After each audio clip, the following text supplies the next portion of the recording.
Hey guys, today we are going to start with our next chapter, that is land and soil.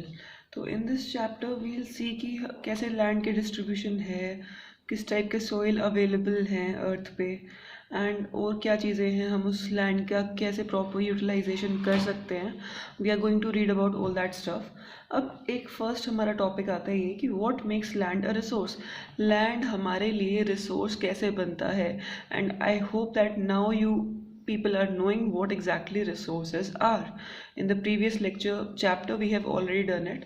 सो लोगों की जो ज़िंदगी है वो नेचुरल रिसोर्सेज जैसे हमारे land, soil, water, natural vegetation, इन सब पे ही डिपेंडेंट है.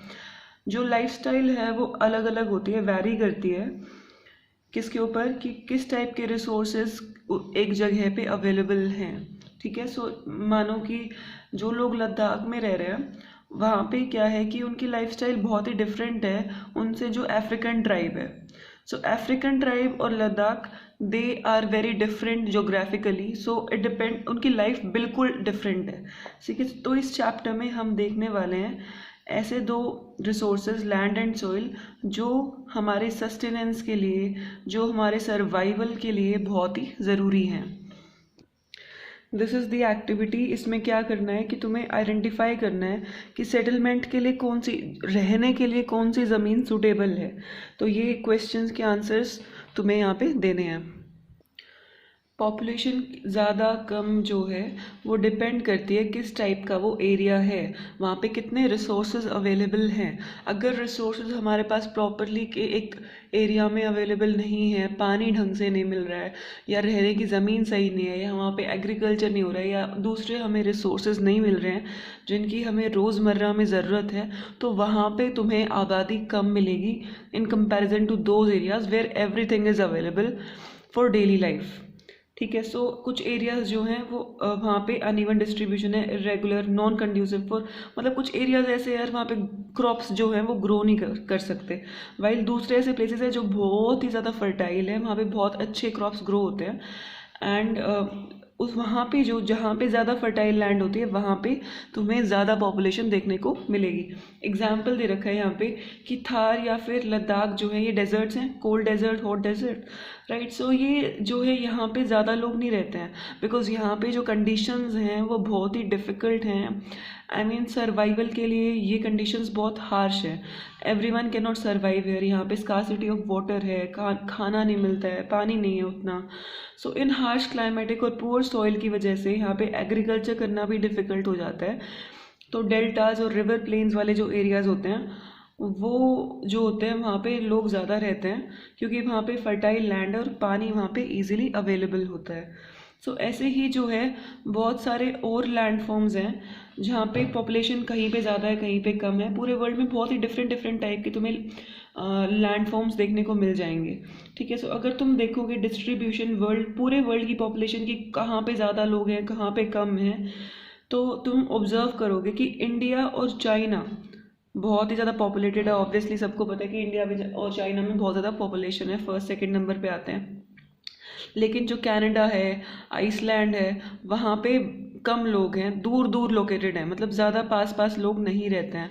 जो पहले की कंट्रीज़ हैं वो उनके पास रिवर वैलीज़ हैं and hence have arable land. तो जो हमारा एरेबल लैंड होता है दैट इज़ फर्टाइल लैंड. तो तुमने जो दो कंट्रीज़ देखी, इंडिया और चाइना, फॉर्मर मतलब यहाँ पे इंडिया और चाइना के लिए हो रहा है. तो इंडिया और चाइना में एरेबल लैंड है, रिवर वैलीज़ हैं, वहाँ पे रहना आसान है.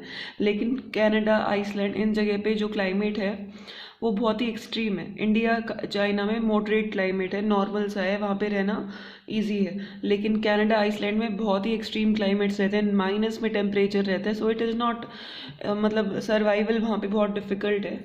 एंड वहाँ पे ज़्यादा कल्टीवेशन के लिए लैंड भी नहीं है.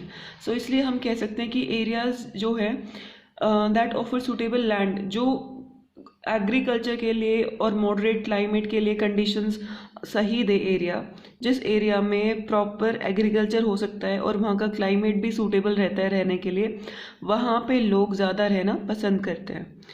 अब डिड यू नो फैक्ट है कि मंगोलिया जो है is one of the sparsely populated countries in the world. मतलब वहाँ पे लोग बहुत दूर दूर रह रहे हैं यार. वहाँ पे मतलब ये लगाओ कि 2 persons per square kilometer. दो पर्सन्स मिलेंगे तुम्हें, मतलब एवरेज ऑन एन एवरेज बता रखा है कि पर स्क्वायर किलोमीटर सिर्फ दो लोग रह रहे हैं।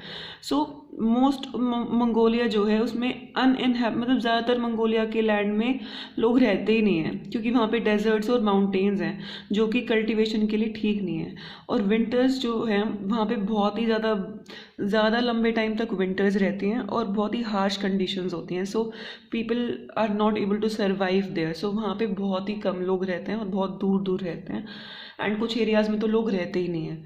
ठीक है, so now we'll be moving further towards our next topic, that is how do people use land worldwide. अब पूरे वर्ल्ड में कैसे डिस्ट्रीब्यूशन है लैंड का, कैसे लोग यूज़ करते हैं, वील सी दैट। कि अभी हमने देखा कि कहाँ पे और क्यों ज़्यादा लोग रहते हैं, क्यों रहना पसंद करते हैं, कौन से एरिया में ज़्यादा सूटेबल लगता है लोगों को रहना। एंड अब हम देखेंगे कि उन लैंड का use, how they use land, वो अब उस लैंड का यूज़ करते कैसे हैं रहने के लिए। तो अब ये इमेजेस ऑब्जर्व करना, देखो नीचे जो इमेज दी हुई है इसको ऑब्जर्व करना।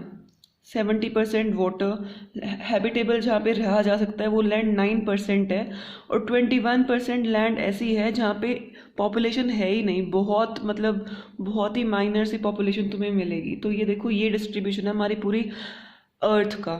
सो अब ये क्वेश्चंस हैं जो तुम्हें आंसर करने हैं। तो देखो ये लिखा भी हुआ है कि 70% अर्थ है जिसमें पानी है, अर्थ का 70% एरिया वाटर है, 30% उसमें लैंड है, और 90% पॉपुलेशन जो है वो 30% एरिया में रह रही है। और उसमें भी क्या है कि 9% अर्थ का सरफेस ऐसा है जहाँ पे with the rest of the land इधर स्पार्सली पॉपुलेटेड और नॉट पॉपुलेटेड। 9% एरिया ऐसा है जो पॉपुलेटेड है ही नहीं 30% में से भी। ठीक है, सो पीपल जो है वो किस चीज़ के लिए लैंड यूज़ करते हैं, फार्मिंग, फॉरेस्ट्री, माइनिंग, खुदाई के लिए, हाउस बिल्ड करने के लिए, रोड कंस्ट्रक्ट करने के लिए, और भी बहुत सारी इंडस्ट्रीज़ वगैरह सेटअप करने के लिए। तो इन सब चीज़ों के लिए बेसिकली जो है लोग ज़मीन का यूज़ करते हैं। तो जो ये एप्लीकेशंस हैं, जो ये यूजेस हैं, यही हमारे लैंड यूज़ में आते हैं कि लैंड किस किस चीज़ के लिए यूज़ हो सकता है, वो ये है।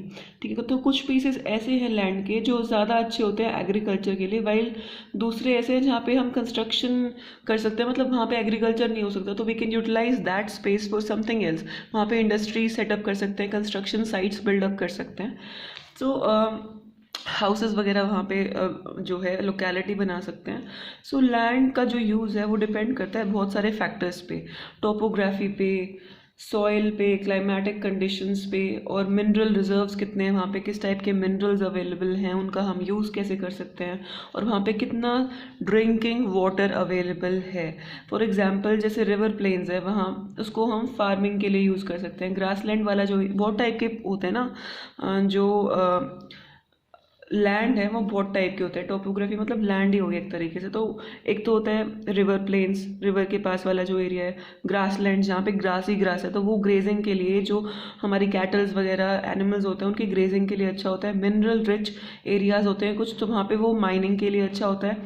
तो ये सारी चीज़ें अफेक्ट करती हैं। ये जितनी भी चीज़ें हैं ये किस चीज़ के लिए है, it is also affected by human factors, कि पॉपुलेशन कितनी इंक्रीज़ हो रही है, टेक्नोलॉजी कितनी इम्प्रूव हो रही है, उस पर भी डिपेंड करता है उस जगह का यूज़।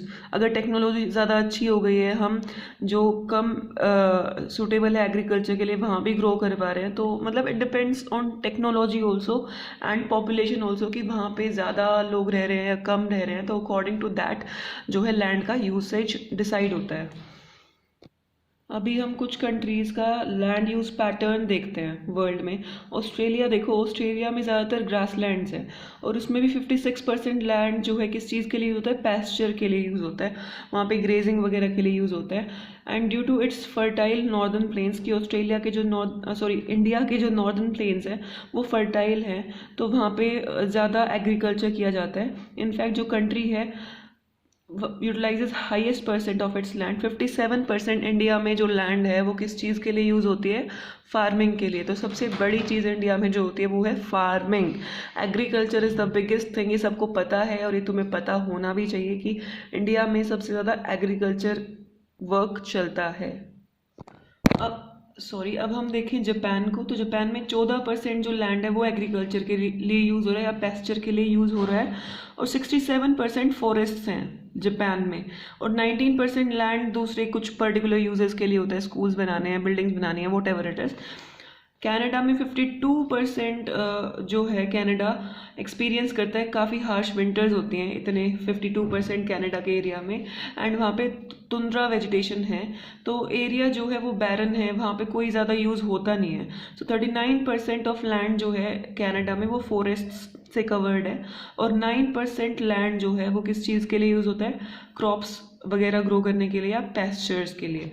ठीक है, सो यू हैव लर्न, तो तुमने लर्न किया क्या कि कैसे लैंड यूज़ किया जाता है अलग अलग कंट्रीज़ में अलग अलग तरीके से। लेकिन लैंड है किसका, जो लैंड है वो किसकी है, तो कुछ जो पीस ऑफ लैंड है किसी इंडिविजुअल की भी हो सकती है या एक कम्युनिटी की भी हो सकती है, गवर्नमेंट, वो प्राइवेट लैंड भी हो सकती है। ठीक है, तो वो इंडिविजुअल की जो लैंड होती है वो प्राइवेट लैंड है, वाइल जो कलेक्टिवली एक कम्युनिटी की होती है तो वो कम्युनिटी लैंड है, जैसे पार्क्स वगैरह हो गए। सो कम्युनिटी लैंड को हम और क्या बोल सकते हैं, कॉमन प्रॉपर्टी रिसोर्स बोल सकते हैं, जिसको सब यूज़ कर सकते हैं। सो कॉमन पर्पसेस के लिए यूज़ होता है, फॉडर के लिए, फ्रूट्स वगैरह के लिए, मेडिसिनल हर्ब्स होते हैं वहाँ पे, तो वो कोई भी यूज़ कर सकता है, इट्स नॉट लाइक किसी एक पर्सन की है, पर्टिकुलर पर्सन की है। तो गाइज दिस वॉज इट, ये क्वेश्चन है which you have to answer, and next topic we'll be discussing in our next lecture. So till then, bye bye, take care.